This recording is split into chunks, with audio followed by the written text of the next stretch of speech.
There's a vault somewhere in Europe. Nobody knows exactly where.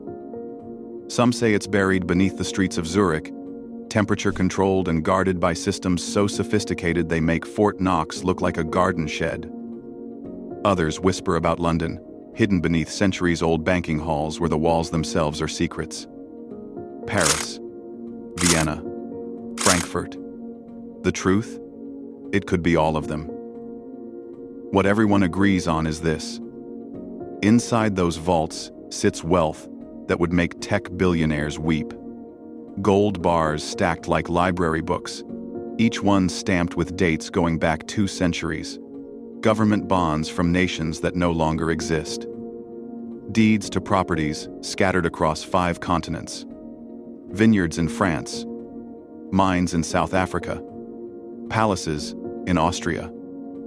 And everywhere, etched in bronze, carved in stone, printed on parchment, one name: Rothschild. Here's what most people don't know, what the history books conveniently skip over.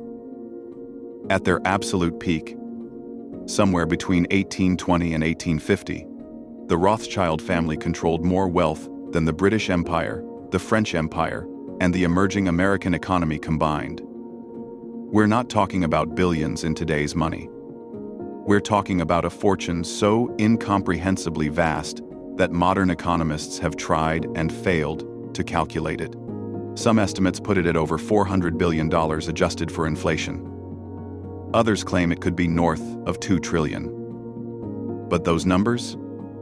They're probably wrong. Because the Rothschilds were masters at hiding wealth, fragmenting it across borders, burying it in assets that couldn't be tracked.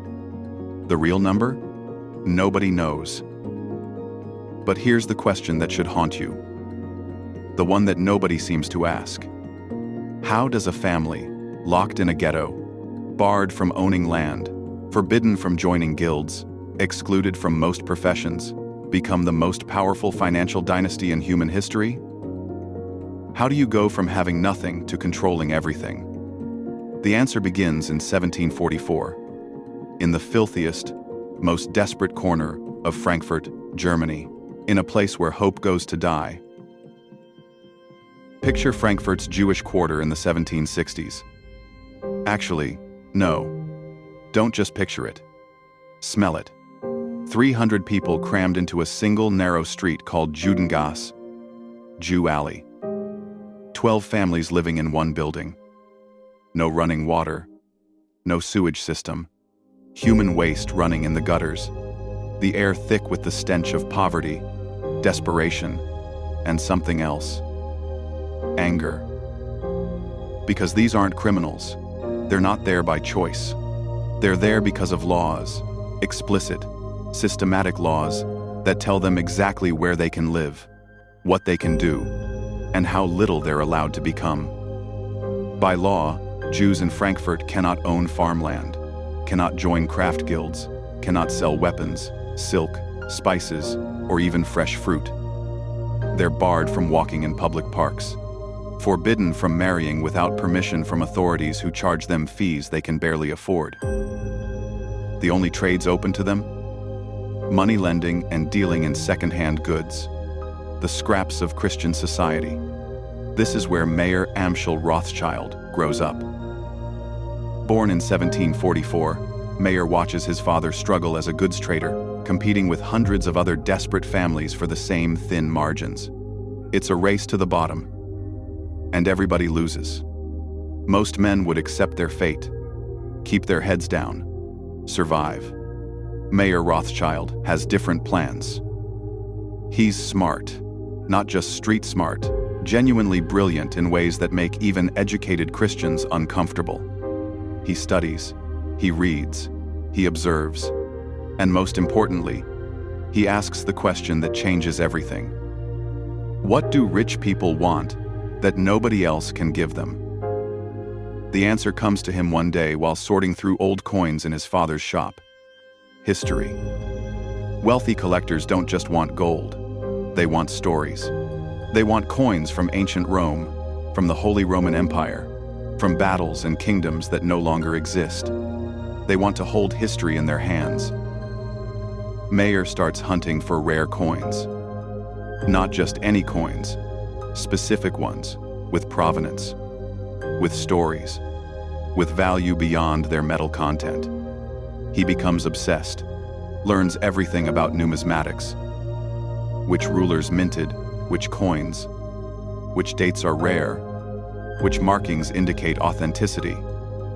Within a few years, Mayer Rothschild isn't just another ghetto trader. He's a curator of history, an expert, someone who provides what nobody else can. And that's when Prince William of Hesse-Kassel notices him. Prince William is one of the richest men in Europe, but his wealth doesn't come from land or inheritance. It comes from something far more lucrative and morally questionable. He runs a mercenary army for hire. Think about that. While other nobles collect taxes and farm rents, Prince William rents out soldiers. European powers pay him millions to fight their wars. His Hessian troops are legendary, disciplined, brutal, effective. And all that money needs to go somewhere. William needs someone to manage his fortune. Someone discreet, someone who understands value, someone who won't ask too many questions about where the money comes from. He chooses Mayer Rothschild. Now, here's where Mayer reveals his true genius. He doesn't just manage William's money, he innovates. When Prince William wants to buy gold coins for his collection, Mayer does something brilliant and borderline unethical. First, he borrows money and uses it to buy the coins himself. Then he turns around and sells those same coins to Prince William at market price. In a single transaction, Mayer profits twice.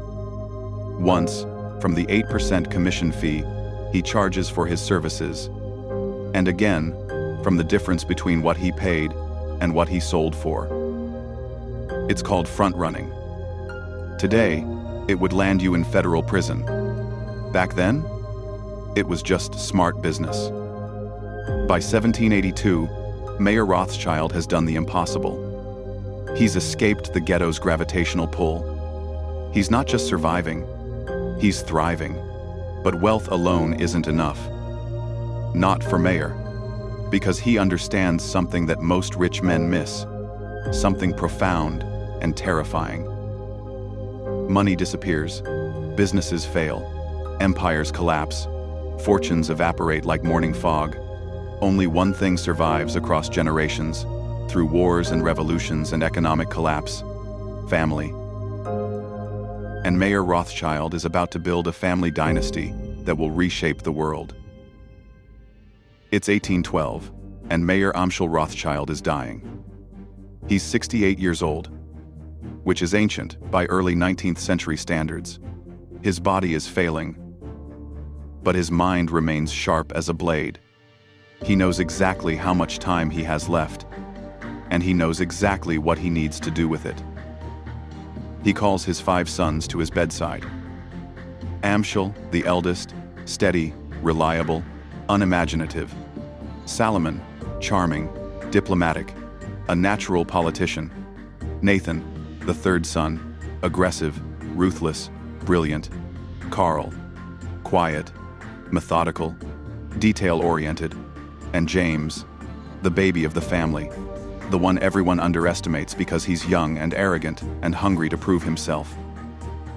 What Mayer tells them in that room will echo through 2 centuries. "Listen to me," he says, his voice barely above a whisper. "I built this fortune from nothing, from a ghetto where men like us were supposed to die poor and forgotten. But I'm old now, and soon I'll be gone. When I die, everything we've built could disappear in a single generation." The brothers lean in closer. "The only way this survives, the only way you survive, is if you stay together. Not just in the same city, not just in the same business. Together in ways your competitors can't imagine. If you fight each other, you'll lose everything. If you support each other, you'll become unstoppable." Then Mayer gives them an instruction that seems absolutely insane. He tells them to split up. Amschel will stay in Frankfurt, running the headquarters of their banking operation. Salomon will go to Vienna, the capital of the Austrian Empire. Karl heads to Naples in southern Italy. James, young, ambitious James, gets sent to Paris, the cultural and political heart of Europe, and Nathan, the most aggressive and ruthless of them all, goes to London. 5 brothers, 5 cities, 5 separate banking houses. But here's the revolutionary part. They won't compete. They'll cooperate. In an age before telegraph, before telephone, before even a reliable postal system, the Rothschild brothers create something that has never existed: a financial network that spans Europe. When information takes 3 weeks to travel from London to Vienna by conventional means, the Rothschilds move it in 3 days, using coded letters, private couriers, and, most famously, trained carrier pigeons that fly between their banking houses. They share intelligence about markets, governments, and wars. They coordinate investments across borders. They move money in ways that baffle and terrify their competitors. Most importantly, they create an ironclad rule that becomes the foundation of their empire. Never betray family. Never compete with each other. Never put personal gain above the collective success of the House of Rothschild. It's called the 5 arrows. 5 brothers shooting in different directions but always supporting each other, always working toward the same target. But Mayer's instructions go deeper than anyone outside the family realizes. Because unity isn't just about cooperation. It's about blood. Hidden in Mayer's will is a clause that will shock even his descendants. Female heirs are barred from any direct inheritance of the family fortune. Think about what that means.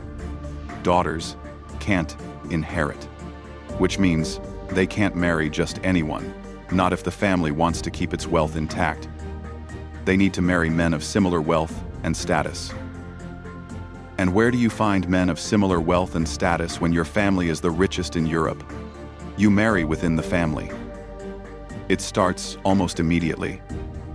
Cousins marry cousins. First cousins. The practice becomes so common that by the mid-1800s, nearly half of all Rothschild marriages are between family members. It's controversial. It's unusual.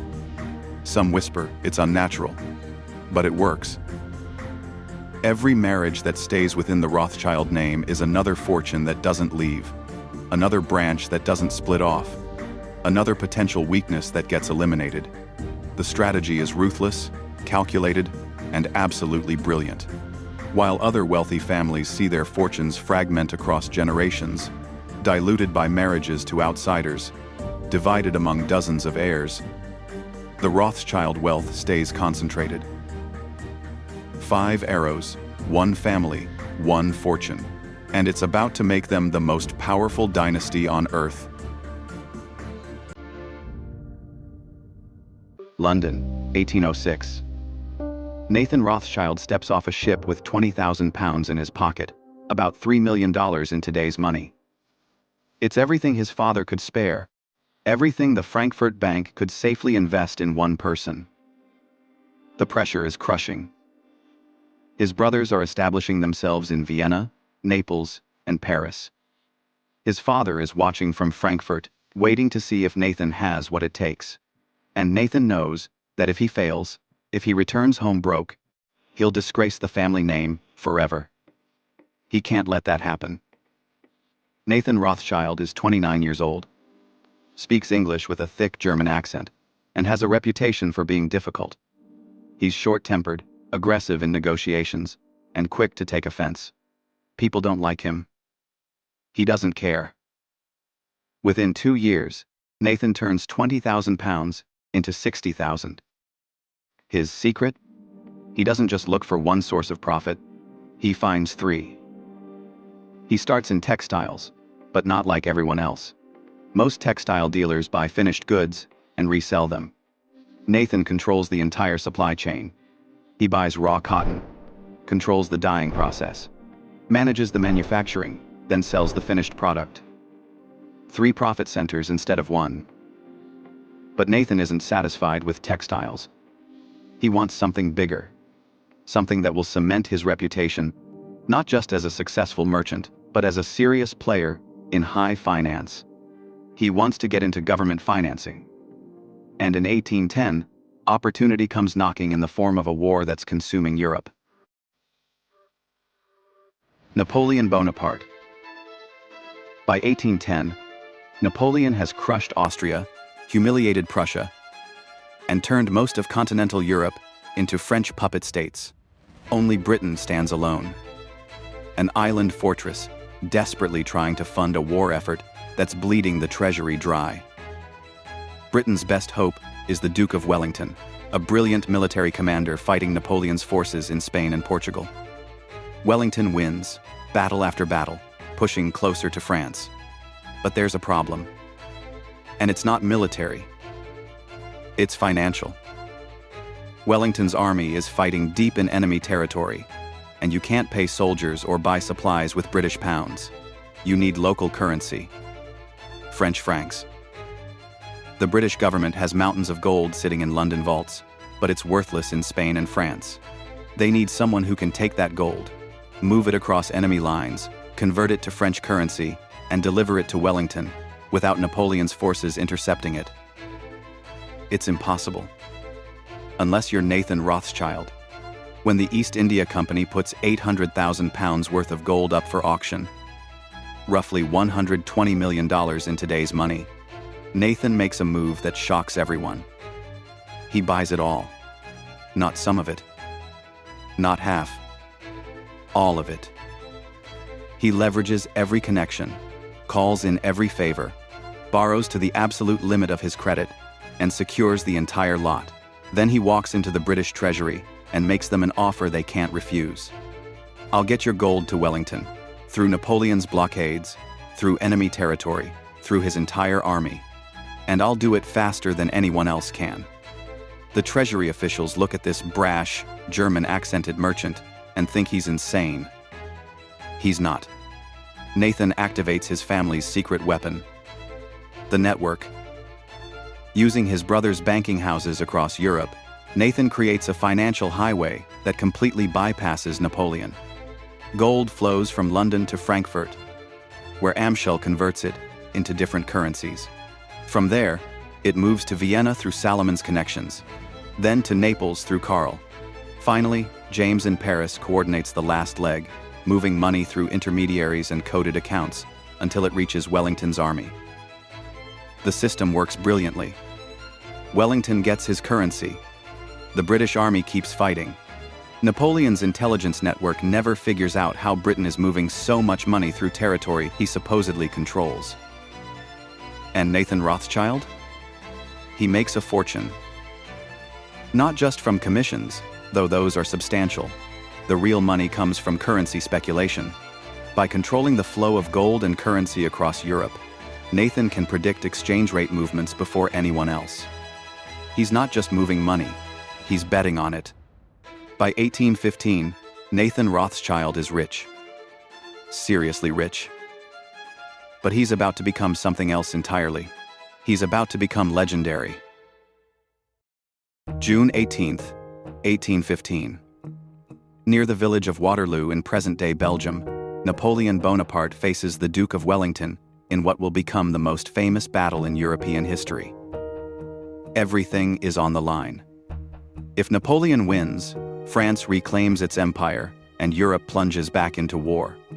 If he loses, the war that has consumed a generation finally ends.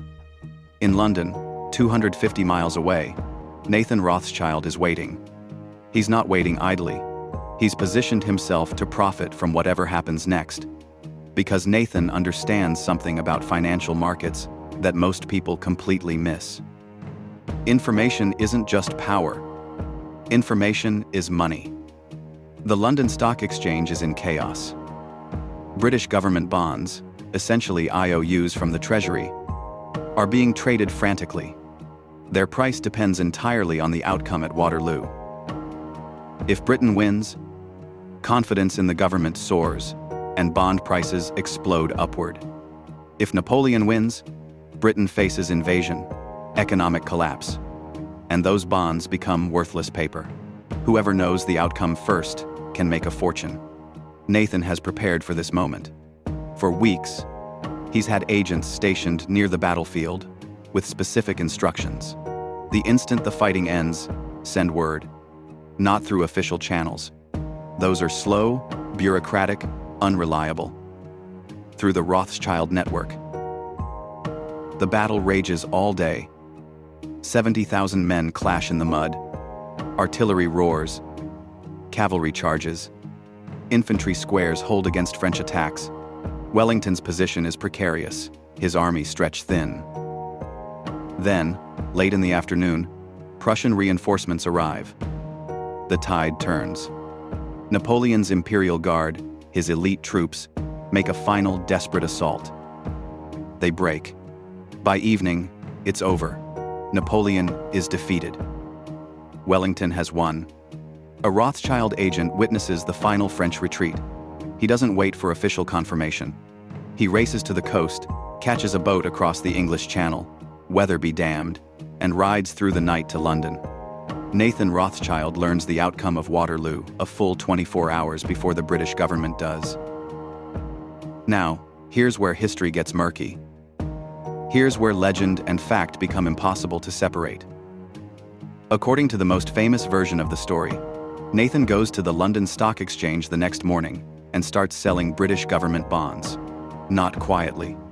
Publicly. Aggressively. Other traders see a Rothschild, a man with the best intelligence network in Europe, selling British bonds. And they panic. If Nathan Rothschild is selling, Britain must have lost. Wellington must be dead. Napoleon must be marching on London. The selling becomes a stampede. Bond prices crash. Fortunes evaporate. And then, when everyone else is selling in blind terror, Nathan secretly starts buying. Everything. Every bond he can get his hands on. At rock-bottom prices. The next day, official news arrives. Wellington won. Napoleon is defeated. The war is over. British government bonds explode upward. Nathan Rothschild, who bought low in the panic, sells high in the euphoria. The profit? By some estimates, over £1 million, roughly $150 million in today's money, made in 48 hours. Did it happen exactly that way? Historians debate it. Some say the story is exaggerated, that Nathan did profit from early information, but not quite so dramatically. Others insist it's completely true, citing contemporary accounts and Rothschild family records. But here's what's not debatable. After Waterloo, Nathan Rothschild isn't just rich. He's the richest private citizen in Britain, possibly the richest person on earth. The Rothschild family is no longer just successful bankers. They're indispensable. They're the people you go to when empires need saving. But there's something else happening. Something even more significant than wealth. In 1822, Emperor Francis I of Austria does something unprecedented. He grants all 5 Rothschild brothers the hereditary title of Freiherr, Baron. Let that sink in. These are the sons of a man who grew up in a ghetto, who couldn't own land, who was forbidden from most professions. Now they're nobility. Austrian aristocrats with hereditary titles that will pass to their children and grandchildren. It's not just symbolic. It's revolutionary. For centuries, Jewish people in Europe have been systematically excluded from power. Now the Rothschilds aren't just accepted by the aristocracy. They've become the aristocracy. The British branch will receive a baronetcy in 1847. And decades later, in 1885, Lionel's son Nathan will achieve something even his grandfather couldn't have imagined. He becomes Baron Rothschild, the first Jewish member of the House of Lords. From Ghetto, to Parliament, to the House of Lords, in 3 generations. That's not just financial success. That's a complete transformation of social order. And they're just getting started. By 1820, something unprecedented has happened in European finance. Governments no longer have unlimited options when they need money. If you are a king and you need to fund a war, you go to the Rothschilds. If you are a government drowning in debt after years of conflict, you go to the Rothschilds. If you need to refinance obligations or issue new bonds that anyone will actually buy, you go to the Rothschilds. If you need to move massive amounts of money across borders, exchange currencies, or transfer gold, you go to the Rothschilds. They are not just bankers anymore. They are the infrastructure of European finance, the plumbing, the foundation. Remove them, and the entire system collapses. Here is why they are untouchable. First, they have speed. While competitors wait days or weeks for news about markets, wars, or government decisions, the Rothschilds already know. Their private communication network, carrier pigeons, relay riders, coded messages, and trusted couriers moves information faster than anything else in existence. Second, they have reach. 5 brothers in 5 capitals allows them to move money and coordinate investments across borders in ways their competitors cannot match. When French bonds are crashing in Paris, the Rothschilds are buying in London. When Austrian currency is strong in Vienna, they are converting profits before anyone else realizes the opportunity. Third, and most importantly, they have trust. When a Rothschild bank issues a bond or makes a loan, investors believe it is sound. The family's reputation for honoring obligations, even in the middle of wars and revolutions, makes their name worth more than gold. By 1825, the 5 Rothschild banking houses control an estimated 50% of all international capital flows in Europe. Half of everything. Think about what that means. Every major government loan, every currency exchange, every international trade deal. The Rothschilds are involved somehow. Sometimes publicly, often invisibly. But there is a problem brewing. A problem that will threaten everything Mayer Rothschild built. On July 28, 1836, Nathan Rothschild collapses in Frankfurt. He is 58 years old. His mother is still alive and will live past 90. Nathan should have decades left. He does not. The official cause of death is recorded as an infection, likely a boil or an abscess. But the truth is simpler and more brutal. Nathan Rothschild, the man who financed Wellington, the richest person on earth, dies in agony from something that would be curable a century later with antibiotics. Without Nathan, will the empire survive? The answer comes from an unexpected source: Paris. James Rothschild, the youngest brother, the one everyone initially underestimated because he was arrogant and young, and did not have Nathan's natural genius for numbers, steps forward. James is different from Nathan.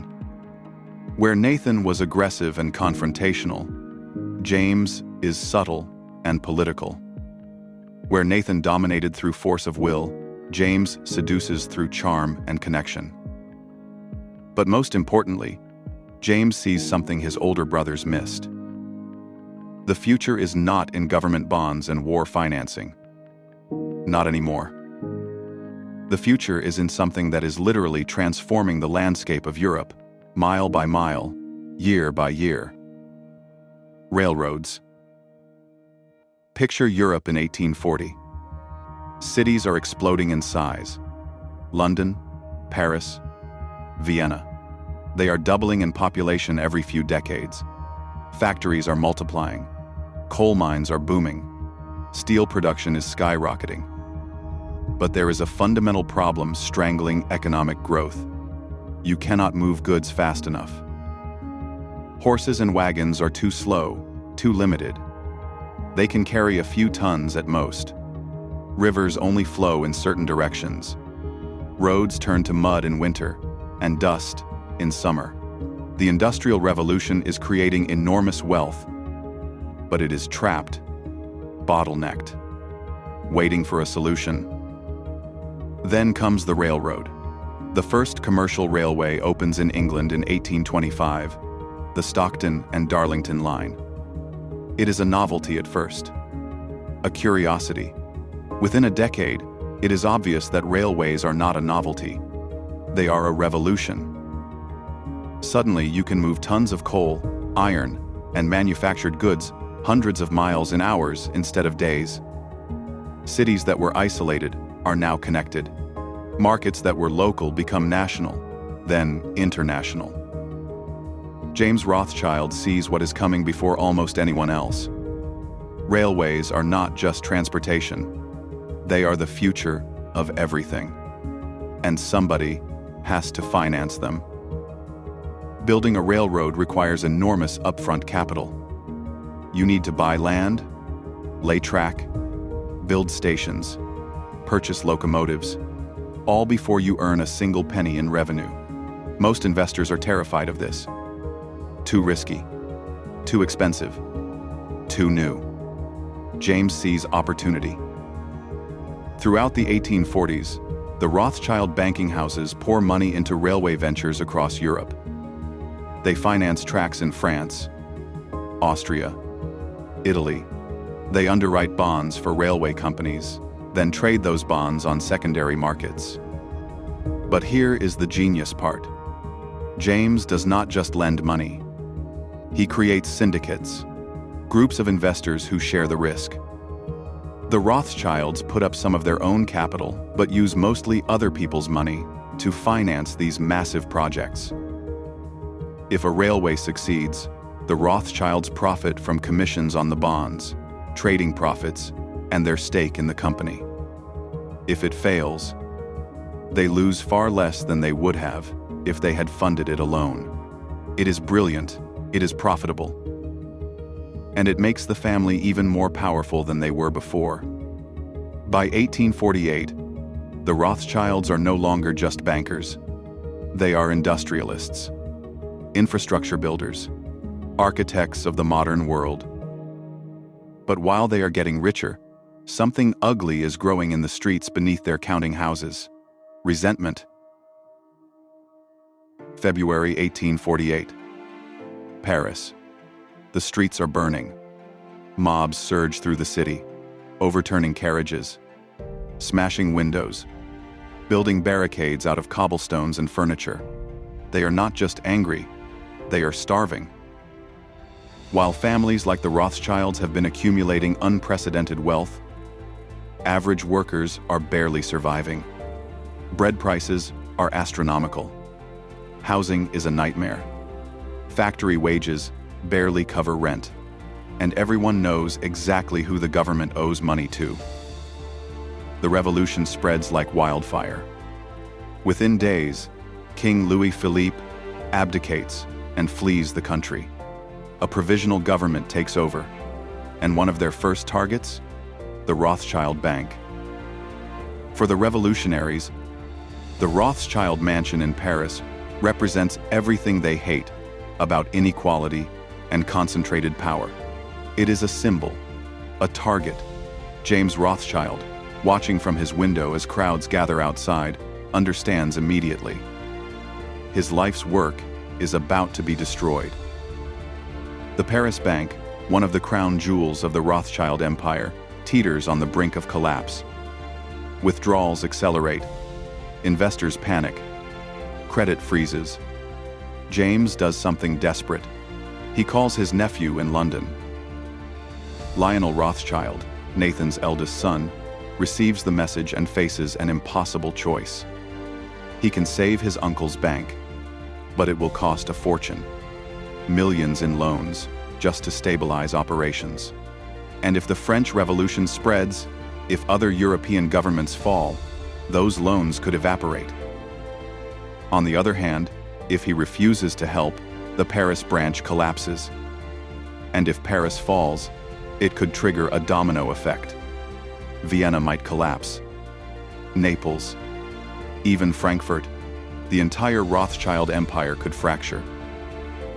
Lionel sits in his London office, staring at the request, remembering his grandfather's dying words. Unity is our only weapon. He approves the loan. The London Rothschild Bank arranges massive credit lines to the Paris branch. Enough to survive the panic. Enough to prove to investors and depositors that the House of Rothschild stands behind its obligations. The gamble works. The Paris bank survives. The revolution eventually burns itself out. And the Rothschild empire, tested by fire, emerges intact. But Lionel Rothschild is not finished. He is about to do something even more revolutionary than saving his uncle's bank. He is going to prove that the Rothschilds are still the only financial institution on Earth capable of moving mountains overnight. The year is 1875. British Prime Minister Benjamin Disraeli receives urgent intelligence. The Khedive of Egypt, essentially the country's ruler, is drowning in debt and desperately needs to sell his shares in the Suez Canal. This matters enormously. The Suez Canal, completed just 6 years earlier, is the most strategically important waterway on Earth. It connects the Mediterranean to the Red Sea, cutting 4,000 miles off the journey from Europe to Asia. Whoever controls the canal controls global trade. France already owns significant shares. If another power, say France's rival or an unfriendly nation, buys Egypt's stake, Britain loses access to its fastest route to India and its Eastern Empire. Disraeli needs £4 million, immediately, not in weeks, not even in days. Now, he cannot go through normal channels. Parliament is not in session, and by the time funding is debated and approved, the shares will be gone. So Disraeli does something extraordinary. He goes directly to Lionel Rothschild. According to legend, the meeting lasts minutes. Disraeli explains the situation. Lionel listens.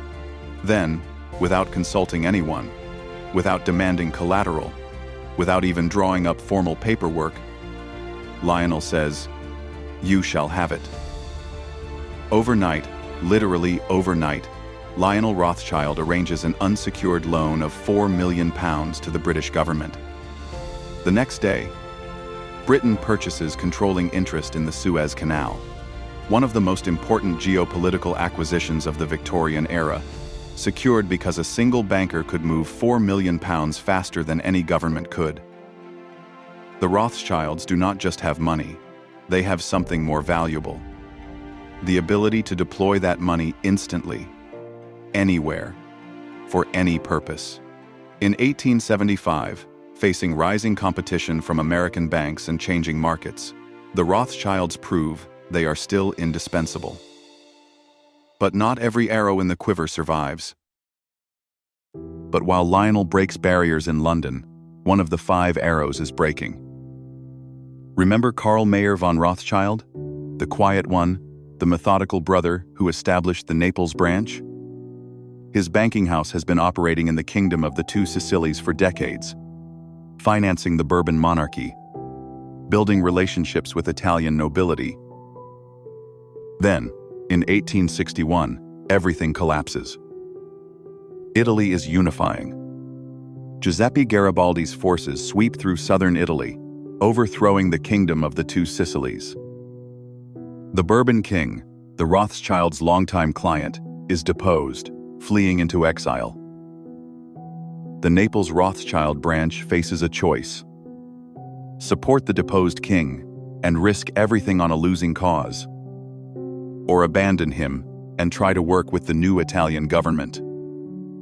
The other Rothschild banks, particularly London and Paris, make a cold calculation. They won't throw good money after bad. They won't prop up a dying monarchy. In 1861, the Naples branch closes. It's the first time one of the 5 arrows breaks. The first sign that even the Rothschild empire has limits. When the political regimes you've backed for decades get overthrown, when revolutions sweep away the old order, even the most powerful banking dynasty can't stop the tide of history. 4 arrows remain, but the fractures are starting to show. And across the Atlantic, something dangerous is stirring.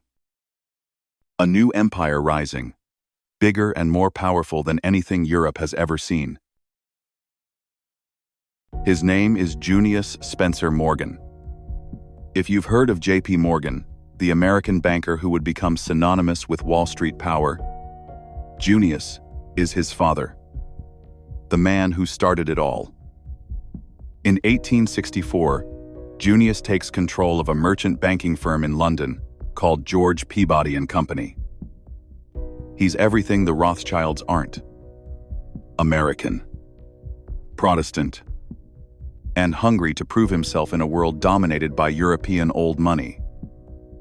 Junius is methodical, conservative in appearance, but aggressive in calculation. He studies the Rothschilds the way a general studies an opposing army, looking for weaknesses, identifying opportunities. And in 1870, he finds one. France declares war on Prussia. It's a catastrophic miscalculation by Emperor Napoleon III, nephew of the original Napoleon. France thinks it can crush the Germans quickly, teach Bismarck a lesson, and reassert dominance over Central Europe. Instead, Prussia, led by the brilliant and ruthless Otto von Bismarck, destroys the French army in a matter of months. Every major banking house in Europe, including the Rothschilds, watches the war and reaches the same conclusion. France is going to lose. Lending money to the French government would be throwing it away. Junius Morgan sees it differently. He doesn't care if France wins the war. He cares about one thing. Can France repay the loans? And France, despite its military disasters, has something crucial. Its economy is diversified. Agriculture, manufacturing, trade. More importantly, it has one of the most efficient tax collection systems in Europe. Even if France loses the war, even if they have to pay massive reparations to Germany, the French government will survive.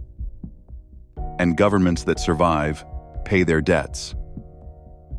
Through a syndicate of investors, Junius Morgan raises over £10 million for the French war effort, roughly $1.5 billion in today's money.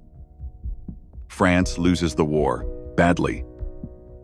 They're humiliated, occupied, and forced to pay 5 billion francs in reparations to the new German Empire. But here's the twist nobody saw coming. France doesn't default on Morgan's loans. Instead, they prepay them in 1873. Junius Morgan walks away with £1.5 million in profit. A windfall that catapults his firm into the top tier of global finance. For the first time in nearly a century, the Rothschilds face serious competition. And the House of Morgan is just getting started. While Morgan rises in London, his son, John Pierpont Morgan, known as JP, is building an empire in New York. By 1880, Wall Street is becoming a rival to the City of London as the center of global finance. The Rothschilds, who dominated European finance for generations, suddenly find themselves playing catch-up. They need to expand to America. They need new partnerships. They need to adapt or risk becoming irrelevant. And in 1893, they get their chance. When America itself almost collapses. May 9, 1893. The Philadelphia and Reading Railroad declares bankruptcy. It's one of the largest railroads in America, and its collapse triggers a cascade of failures across the entire industry. Within weeks, panic sweeps through financial markets. Banks fail. Unemployment soars. Farms foreclose. It's one of the worst economic depressions in American history. President Grover Cleveland faces a nightmare scenario. The United States Treasury is running dangerously low on gold reserves. This matters because America is on the gold standard. Every dollar in circulation is supposed to be backed by actual gold in government vaults. If the Treasury runs out of gold, the dollar becomes worthless. The entire American economy could implode. Cleveland needs help. Desperately. He calls on J. Morgan, who by now has succeeded his father as head of the House of Morgan. Morgan understands immediately. Only one family in the world has access to enough gold to save America: the Rothschilds. For decades, the Rothschilds developed deep, global ties to gold. They refined bullion from Australia, handled South African gold in their London refinery, and backed mining ventures in New South Wales. Their network gave them tremendous influence over the flow of precious metal. And Morgan negotiated a deal that leveraged that influence to raise millions of ounces of gold. He issues $65 million in United States government bonds and uses the proceeds to purchase 3.5 million ounces of gold from the Rothschilds. The issue priced at 4%, and the bonds sold out in about 22 minutes in New York. America is saved. The gold standard holds. And the alliance between Morgan and Rothschild, two rival dynasties, becomes the most powerful financial partnership in history. But neither family realizes what's coming. June 28, 1914. Sarajevo, Bosnia. Archduke Franz Ferdinand of Austria-Hungary and his wife are assassinated by a Serbian nationalist. It's a political murder. Tragic, but seemingly containable. Within 6 weeks, every major power in Europe is mobilizing for war. Austria-Hungary blames Serbia. Russia backs Serbia. Germany backs Austria-Hungary. France backs Russia. Britain backs France. Alliances snap into place like traps closing.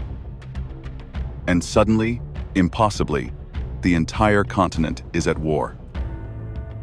But this isn't like the wars before. This isn't Napoleon charging across battlefields. This isn't Prussia marching in formation. This is industrial warfare. Machine guns that can fire 600 rounds per minute.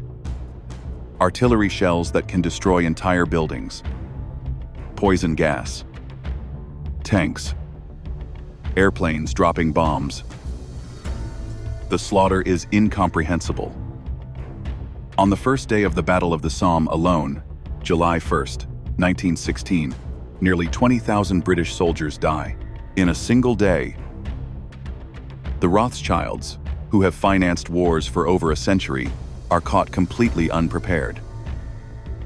Because World War I doesn't just kill millions of soldiers. It kills the old world order. Empires that the Rothschilds depended on collapse utterly. Austria-Hungary, the Ottoman Empire, Tsarist Russia. Monarchies fall. Borders are redrawn. Currencies become worthless overnight.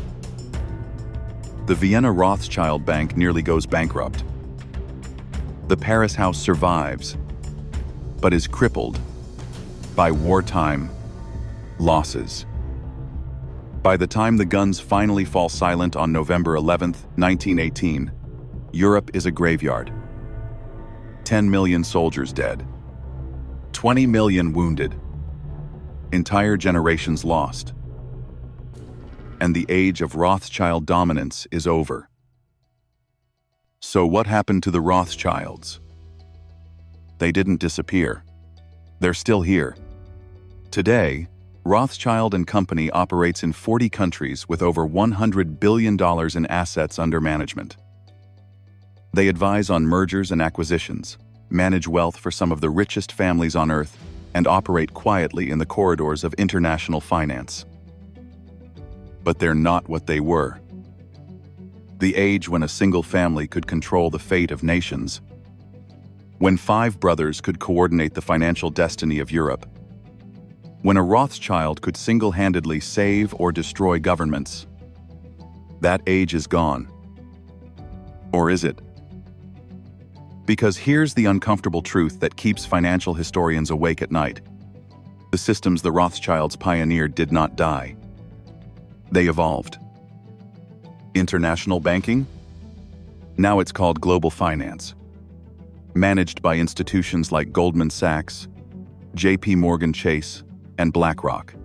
Firms that coordinate investments across borders, just like the 5 Rothschild brothers did. Currency exchange networks?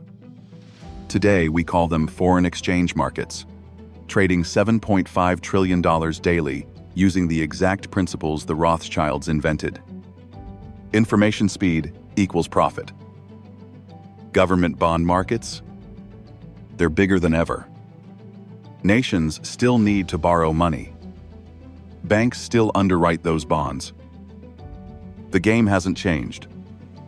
Only the players' names. Private communication networks giving certain players information advantages? We call that high-frequency trading now, where algorithms execute trades in microseconds based on information most investors don't have yet. The Rothschilds didn't invent greed or ambition.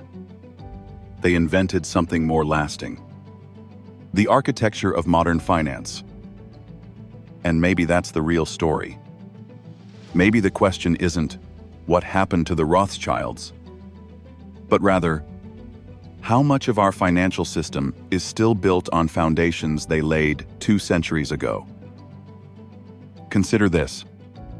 In 2023, Rothschild and Company advised on $73.6 billion of M&A deals. 196 deals. That's more than the GDP of Hungary. For a single year, for one branch of the family business. They're involved in renewable energy projects, mining operations, and infrastructure development across 4 continents. When governments need advice on restructuring debt or managing sovereign wealth funds, Rothschild and Company still gets the call. The difference is visibility. Where Nathan Rothschild once dominated London markets openly, today's Rothschilds operate through layers of corporate structures, trusts, and private holdings. The power is quieter, more diffuse, harder to track. Some conspiracy theorists will tell you the Rothschilds secretly control the world economy. That's nonsense. Romantic, dramatic nonsense, born from anti-Semitic stereotypes and a fundamental misunderstanding of how modern markets work. But here's what's not nonsense. The Rothschild family understood principles about money, power, and information that remain true today. They understood that wealth alone isn't power. Coordination is power. 5 brothers working together beat 50 competitors working alone. They understood that information speed matters more than information quantity. Knowing something first, even by hours, creates enormous advantages. They understood that trust is a currency more valuable than gold. When your name guarantees reliability, doors open that money alone can't unlock. And most importantly, they understood that true wealth isn't about having the most money. It's about being indispensable. When governments need you more than you need them. When your collapse would threaten entire economies. When your expertise can't be replicated. That's when you become truly powerful. The Rothschilds built that kind of power in the 19th century. And if you look closely at today's financial system, at the investment banks that governments can't let fail, at the trading firms with information advantages measured in milliseconds, at the family offices managing multi-generational wealth in ways the public never sees, you'll recognize the same principles at work. Somewhere in Europe, there's still a vault with a name etched in bronze. Inside, centuries of secrets remain locked away, deeds, bonds, records of transactions that shaped the modern world. But the real secret isn't in the vault. It's in the realization that the game the Rothschilds mastered, turning information into wealth, coordination into power, trust into leverage, never ended. It just got more sophisticated. In today's world of cryptocurrency, algorithmic trading, and digital finance, we like to think we're living in a revolutionary new era. And we are, in many ways. But the fundamental rules, the ones about information, trust, speed, and coordination, those were written in a Frankfurt ghetto 2 centuries ago by a man who understood one simple truth. In finance, as in life, it's never about having the most money. It's about being in the room when the decisions are made. The Rothschilds spent 2 centuries making sure they were always in that room. And if you think they've left it, you haven't been paying attention. The rise and fall of the Rothschild dynasty teaches us something crucial about wealth and power. Fortunes are built not by following the crowd, but by seeing opportunities before anyone else does, and having the courage to act on them. In today's world of AI, cryptocurrency, and digital transformation, the question isn't who will be the next Rothschild. It's whether you'll recognize the opportunity when it appears, or whether you'll be the one wondering how others got so far ahead. Because somewhere, right now, someone is building the next empire. They're coordinating with partners across borders. They're moving faster than their competitors. They're becoming indispensable to the systems that matter. The game never ended. It just evolved. And the only question that matters is this: are you playing?